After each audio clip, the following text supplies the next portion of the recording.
Namaskaram to all. I am delighted to be here, not just because my friend Arnab called me, but also because it's a very different media, a very different atmosphere, a very different inclination about the nation, which, as someone who has been associated with the media for almost 50 years, has not witnessed in recent times. The Indian Express with which I was associated was setting the agenda of India because it was committed to the nation. It was not committed to anything else. It didn't have even shareholders to satisfy. So it had a much larger, deeper commitment to the country. But after globalization swept across, the entire media became so commercialized that it had nothing left in it to call itself as a spirited nationalist media. After a long time, I find in Arnab and in Republic the commitment to nationalism with which I was associated in the Indian Express of the Ramnath Goenka days. So I am happy that I am invited to address this nationalist collective. You know, the idea of nationalism, as Arnab said, which I was discussing with him as I was coming here, is an idea which is very recent and not only recent, it is also a top-down idea. Nations were created by kings. Nations were created by marriages. Nations were created by concubinages. That was the state of nationhood in Europe. And the idea of nation and nationalism that was developed was very violent. There was bloodshed. It was territorial nationalism. With the result, the very idea of nationalism acquired a bad name, an order which could not be accepted by civilized societies. But our nationalism is not top-down nationalism. It is a bottom-upwards nationalism. This nationalism was built by saints, seers, philosophers, people who had only peace and harmony in mind. I will immediately take you to a study by the Hawaii University professor, Professor Ramal, R.J. Ramal. He made a study of 2,500 years of violence all over the world. Human beings massacring human beings. And he said a minimum of 680 million people and a maximum of 1.2 billion people have been slaughtered in different human action against human beings. He listed where, how that inhuman actions took place. The only geography where there was no mass killing till the 13th century was Bharat. When the whole world was letting blood, what is it that kept us in peace and harmony?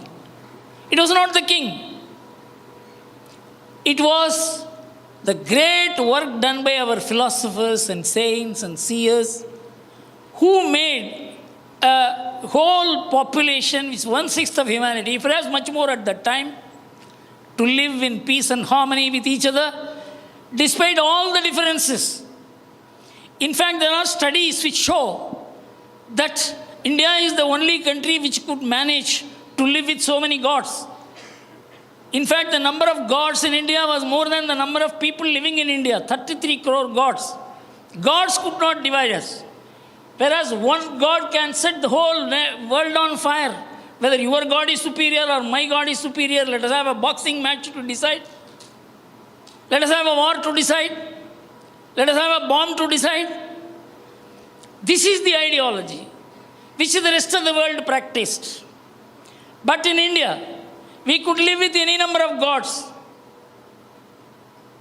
This is something which a professor of economics Switzerland noticed that India is the only country which taught people how to live with different ways of worship and gods. And that is why there is no violence in India. The only violent war that was declared as an adharmic war was the war waged by Emperor Ashoka, because he did not give notice to the other side and attacked the other side and killed 100,000 people. It was not regarded as in tune with this civilizational spirit of India. So you have to understand India in this sense before you understand what is Indian nationalism. Swami Vivekananda said, India is a union of the hearts of those which beats to the same spiritual tune. This is India. It is not religious. There is an idea much above religion.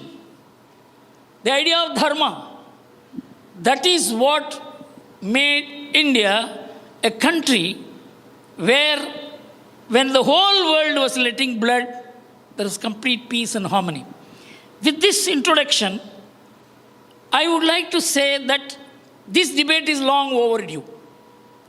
This debate must have taken place much ahead, immediately after the partition of India, because after partition of India, the idea of India got distorted. It was not only distorted, the very idea of India was disrupted. This is what I have to relate to you before coming to what Nationalist Conclave has to do.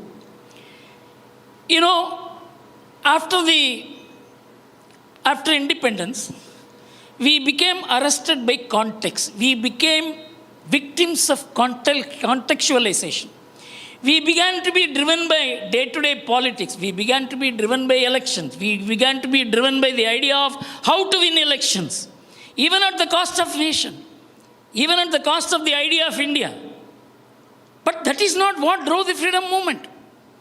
The freedom movement was driven by such higher values, higher ideas, led by people of such high caliber, that there was a disruption. That is where I am going to take you now. You know, 3 generations of Indians have been completely turned illiterate, at least ignorant about the idea of India post-independence. What was the idea that drove the freedom movement? If you compare it, then you will know the extent of ignorance into which we have been driven by our education system, by our media, by our government. So unless you capture the contrast, we will not be able to know what Nationalist Collective can do and should do, what nationalists should do, what the media should do. First, we must understand that the freedom movement was driven by the idea of Hindu nationalism. Hindu nationalism not in the sense of a religious nationalism, but a civilizational and cultural nationalism, which was articulated by Swami Vivekananda. And it was accepted. Swami Vivekananda was the father of the Indian freedom movement, not only by Mahatma Gandhi or Rajaji or even by Pandit Nehru. I will quote what Pandit Nehru had to say because he is the most important man in the context of what we are going to talk. Nehru said, I quote, a number of people who took more or less active part in the freedom movement drew their inspiration from Swami Vivekananda. Directly or indirectly, he has powerfully influenced India. This was the drive of the freedom movement. The freedom movement did not originate in an emperor. It did not originate in a religion. It originated in a saint. A saint's idea. Now, this origination, how it proceeded, is very important. This idea of nationalism, which Swami Vivekananda expounded. There is nothing called propounding because this nation has been in existence for 5,000 years.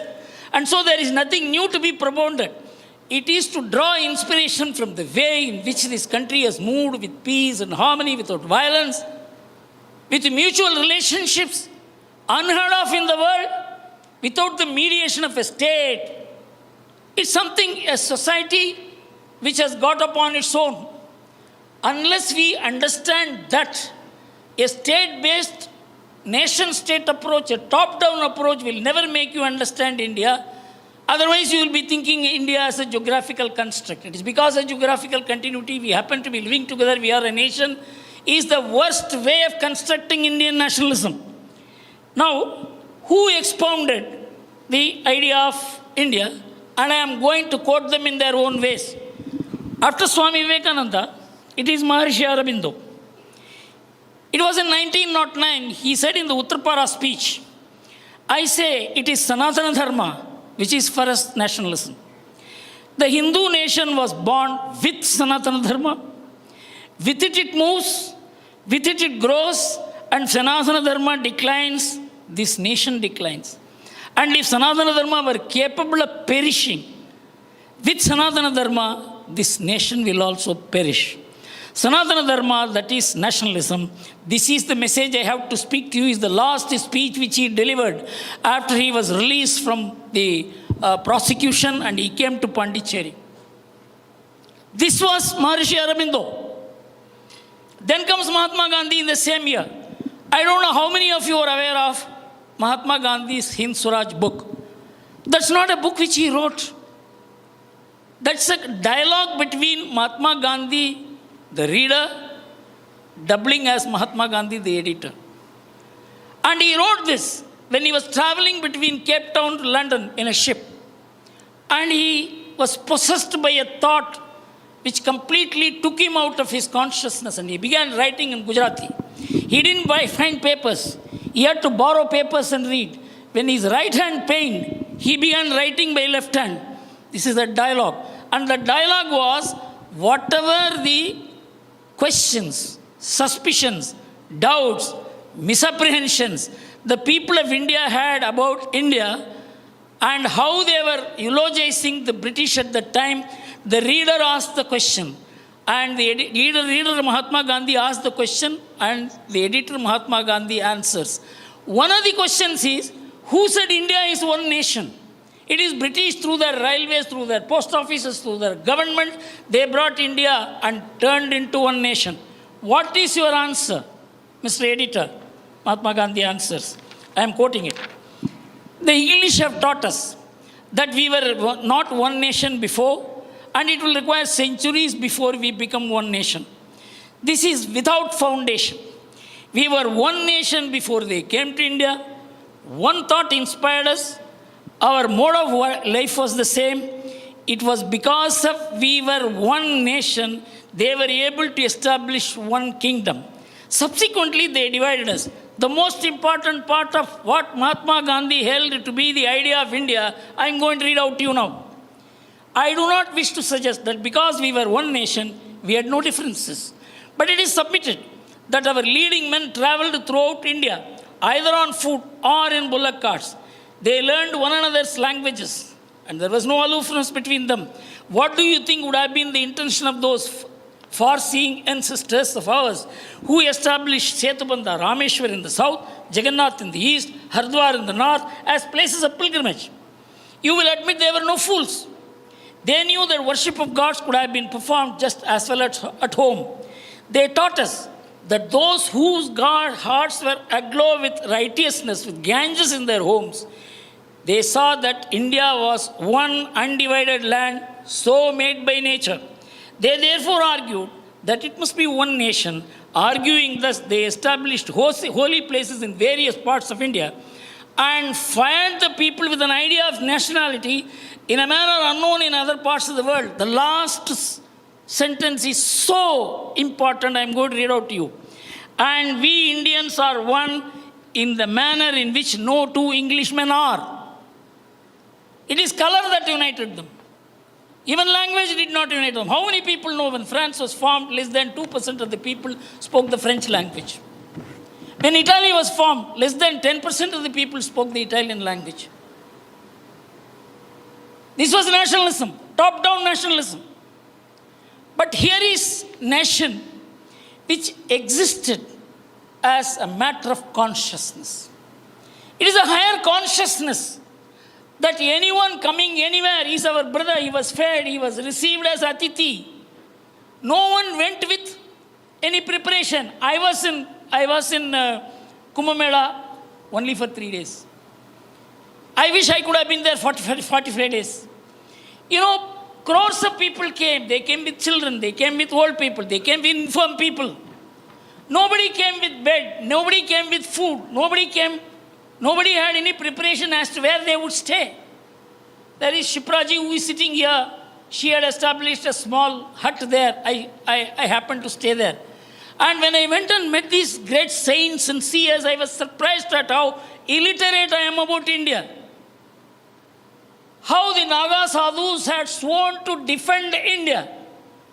How Emperor Akbar was met by Swami Madhusudan Saraswati, who said that our people are being slaughtered and killed, our saints and our sannyasis are being killed by our people. You are not protecting them. Emperor said, gentlemen, I cannot stop our people from killing. You start an army to kill our people. I will not take action against both. This is a recorded history. Then the Naga sadhus were given arms. And the fourth Varna people were also brought in.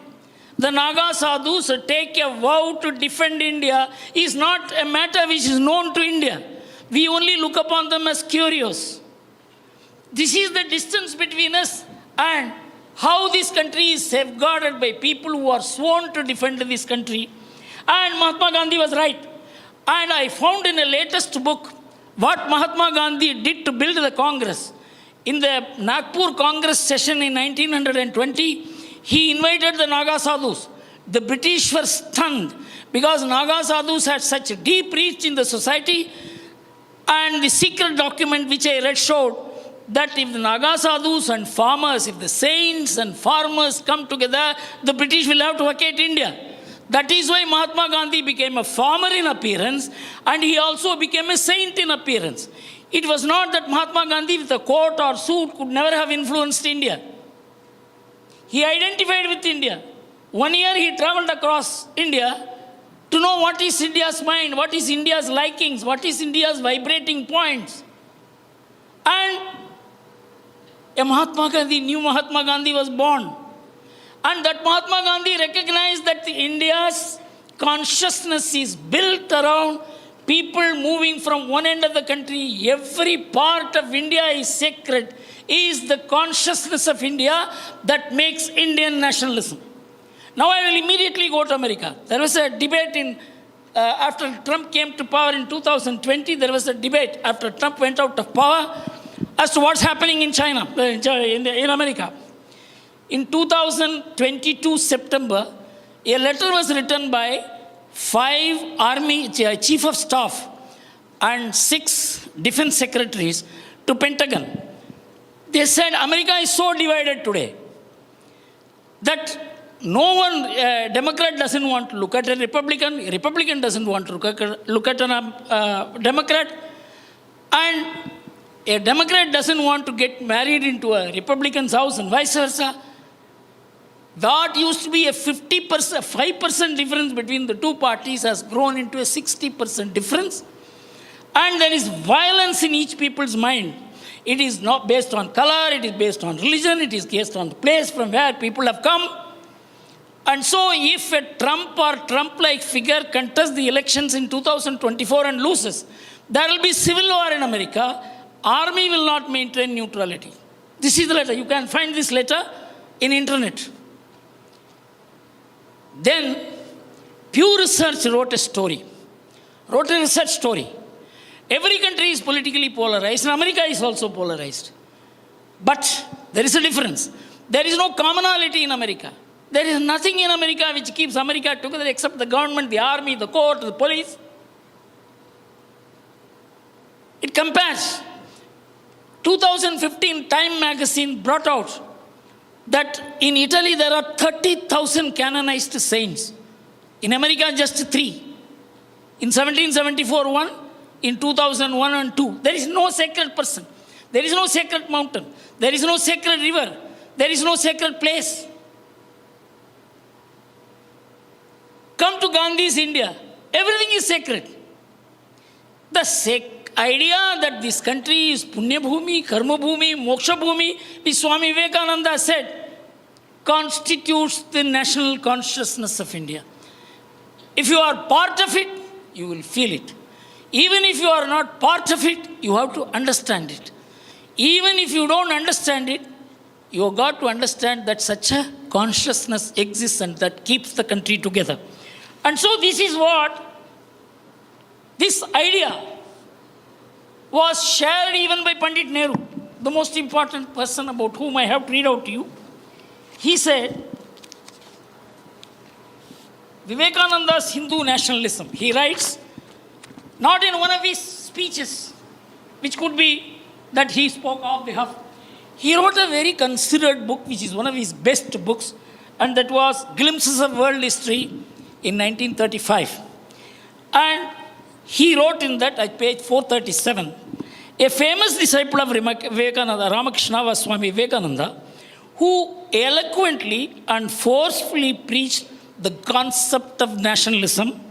Vivekananda's nationalism was Hindu nationalism, and it had its root in Hindu religion and culture. Last sentence is very important. This was not in any way anti-Muslim or anti-anyone else. This is Pandit Nehru, 1935, page 437, Glimpses of World History. Now he goes to say more. See, the idea of Indian nationalist consciousness is so subtle. It is not easy, he says, to draw a line between Hindu nationalism and nationalism.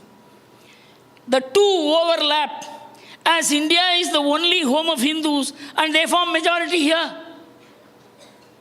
This is not a majority-minority calculation, it is a sharing of an idea handed down for thousands of years by a way of life, by a continuity which is denied to all other nations, all other civilizations. Swami Vivekananda said, if you have to know what is Greek civilization or Roman civilization, you have to look at the broken monuments. If you want to know what is the Egyptian civilization, you have to go and look at the pyramids. Here is a living civilization. He said Vedavyasa came to India and walked across the country. He will see some of the traffic signals which he saw at that time, even today. That is the extent of continuity that the Indian civilization has maintained. It is not because of government, it is not because of state, it is not because of army. It is because of the great work done by our seers and saints. That is not what we know. And the most important thing is there was one Rajani Palme that I don't know how many of you know about him. Balbir Punj, who is my friend, who is sitting there, he gave that book to me. He wrote a book called India Today in 1937. At that time, the British were saying that you got the idea of freedom from the universities and colleges where we taught English, and it is the knowledge of English which gave you the spirit of freedom. It is we who created your freedom movement. This is what the white man said. Rajani Palme Dutt responds to that. This is very important. I would like to read this to you.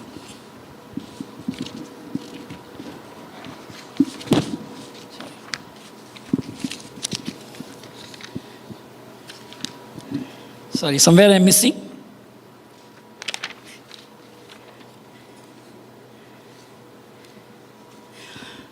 Vedas gives us the spirit of freedom. Communist leader Rajani Palme Dutt. You know, he formed the Communist Party in England, an Indian. And he wrote this book and rebutting the Britishers' charge. That is the English education which gave us the spirit of freedom. He says, if Indian bourgeois had been educated only in Sanskrit Vedas, in the monastic seclusion from every other current of thought, they would have assuredly found in the Sanskrit Vedas the inspiring principles and slogans for their struggle for freedom. He wrote it in 1940. This book was revised and edited in 1973. He was alive. He didn't change this. Everything changes on one day. The day on which Jinnah declared Pakistan and spread the two-nation theory. The entire nationalist leadership dropped the word Hindu and ran away. The idea of Hindu nationalism, Indian nationalism became deserted. And why? They wanted to avoid partition. They could not avoid partition. But in the process, they compromised with the very idea of India. And after 1947, we could have corrected it. But we made it much worse. Even the very word Hindu became a burden. You know, I have worked for the Hindu cause for the last 50 years. Emergency was the time when I first went underground and fought against the dictatorship as an RSS worker. And we were all spat upon because we called ourselves Hindus. And I was a very reasonably well-respected corporate consultant. My own friends in the corporate world will not look at me with comfort because I was calling myself a Hindu nationalist. That was the extent of struggle that Indian nationalism had to wage in order to survive. And this perverted secularism almost killed the idea of nationalism in India. We all know it. But the Ram Temple movement recalled the pre-independence national spirit. Even the idea of Vande Mataram, even the idea of Ramaraja became outdated. Vande Mataram became communal in India. Bharat Mata Ki Jai was considered to be a sectarian slogan, that which made people kiss the gallows and go to jail. That was the extent to which India had become a rotten society. Ram Janmabhoomi recovered this country, recovered the people, and made them recall the past. With the result, the word Hindutva became respectable. When the BJP put it in the manifesto, I am not getting into politics, I am more into the constitutional principles on the basis of which this case was decided. So when Hindutva was charged as communal and election petitions were made to disqualify the Shiv Sena and BJP members for having called themselves Hindutva, the Supreme Court decided, who said Hindutva is communal? Who said Hinduism is communal? I am going to read out what the Supreme Court said, which completely settles the constitutional principle that what constitutes the core philosophy of Indian nationalism, that is the Hindu philosophy, Hindu way of life, the ethos of India, is consistent with the Constitution of India. This is 1995 Hindutva judgment. I am going to read this out to you. 1995 Supreme Court judgment. No precise meaning can be attributed to the term Hindu or Hindutva or Hinduism, and no meaning in the abstract can confine it to the narrow limits of religion, excluding the content of Indian culture and heritage. It is also indicated the term Hindutva is more the way of life of the people in the subcontinent and their ethos and their culture. This judgment of 1995, all the parties during the UPA period, at least 3 petitions were made to ask the Supreme Court to review this judgment. This is the only judgment out of 4 times the requests were made for review. The Supreme Court said no. So the pre-independence nationalist spirit, which was rejected, which was trivialized, which was trashed, has now found constitutional acceptance. It is our way of doing things, our ethos, our culture. And Jawaharlal Nehru wrote in 1937 in the Foreign Affairs magazine that the Indian freedom movement is cultural. All this was given up later. So now coming to how we proceed from here, the only organization which kept this, everybody left this deserted, orphaned, the idea of India. The only organization which kept this alive is the RSS. Whether you like it or not. You may not like the organization. But they kept on, they ensured that this flame was alive. And that is how the Ram Janmabhoomi movement came. And that is how the whole pre-independence values were recovered. And with the Supreme Court legitimizing this, we are now having an idea that the whole past, which is captured in the idea of Indian nationalism, which is Hindu nationalism, sans religion. There is no religion in it. There is no particular God in it. There is no particular way of worship in it. In fact, I would have loved Republic TV to cover the Kumbh Mela in deep. How many methods of worship? Thousands and thousands of methods of worship, each conflicting with other, not matching with other, coexisting in the same place. And millions of people going and paying obeisance to those people who had different ways of worship. This is the idea of India. When you say unity in diversity, it is unified diversity. That is how we have been able to keep this country together for 5,000 years, despite all the invasions, attacks, violence. And now I will go to the last part of my speech. The civilizational rise of India is the most important factor that made the Indian nationalism respectable, and that started with the Pokhran II explosion, atomic explosion. India never looked back afterwards. I was advising the government at that time. The entire finance ministry was scoffing at the government for having destroyed the finances of India. The stock market was crashing. At that time, Vajpayee issued an appeal to non-resident Indians. We needed $5 billion to overcome the crisis. The foreigners will not give us $1 because the Indian rupee was going down every day. So we appealed to the non-resident Indians to contribute to the India development bonds. We wanted $5 billion. They gave us $6.2 billion, from which the Indian economy never looked back. You know, from 1950 to 2025, if you look at the external balances of India, it was only in 2002, 2003, 2004. India had current account surplus of $25 billion. There were sanctions. In fact, Abdul Kalam used to tell me, Mr. Gurumurthy, ensure that this sanction continues for some more time so that we will develop our own technology. This is the alternative view that had developed at that point in time.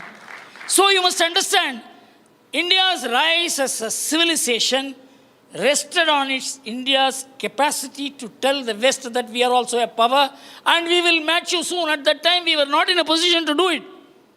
But we have begun doing it, and there are parallel developments. I will conclude it. It is not that India is something which is an autonomous development. Those who know about Japan, you know about Yasukuni Temple. Yasukuni Temple was proscribed for worship by the Japanese, by the American administration, by a constitution amendment. You know why? 2.8 million soldiers who laid down their life for Japan, their names are inscribed. That constitutes the consciousness of Japan. People go and worship there. So they proscribed it. Nobody could go there. No leader would go there. Yasukuni means it is something which is warmongering.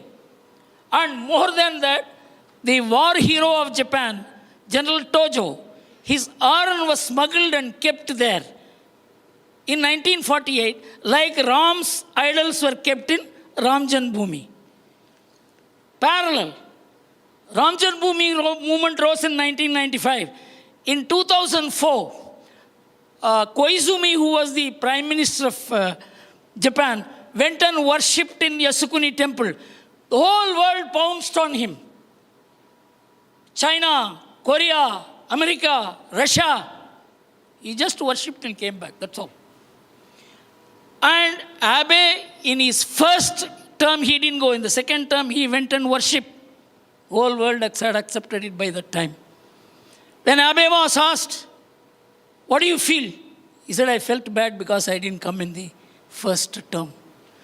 In Japan, Shintoism and Yasukuni Temple has been normalized. In India, Ram Janmabhoomi has been normalized. You look at China, not a very great example for us, but we must notice what is happening in the world. Confucian thoughts were destroyed in 1965, Cultural Revolution. His books were burnt. His statues were demolished. Today, Neo-Confucianism is the new identity of China. And they have established 372 Neo-Confucian centers all over the world.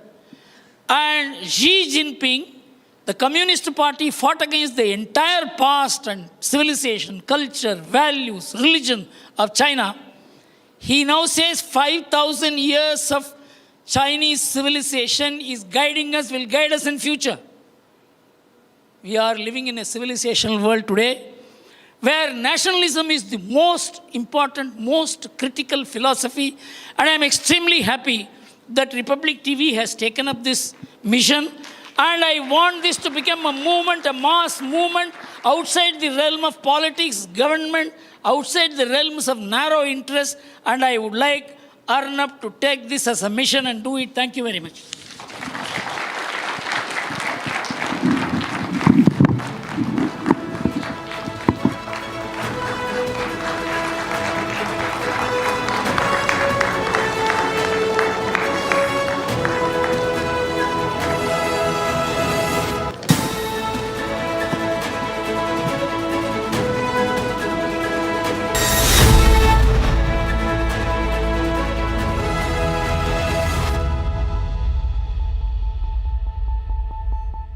विमल में गुलिस्तां के ये कुछ लजीज फरिश्ते जब साथ घुले तो जी ललचाए और दिल कहे कि स्वाद की जुबान में खुद को ऐसे डुबाऊं कि निकल ना पाऊं। विमल की जुबान कुछ है ही ऐसी, मानते हैं?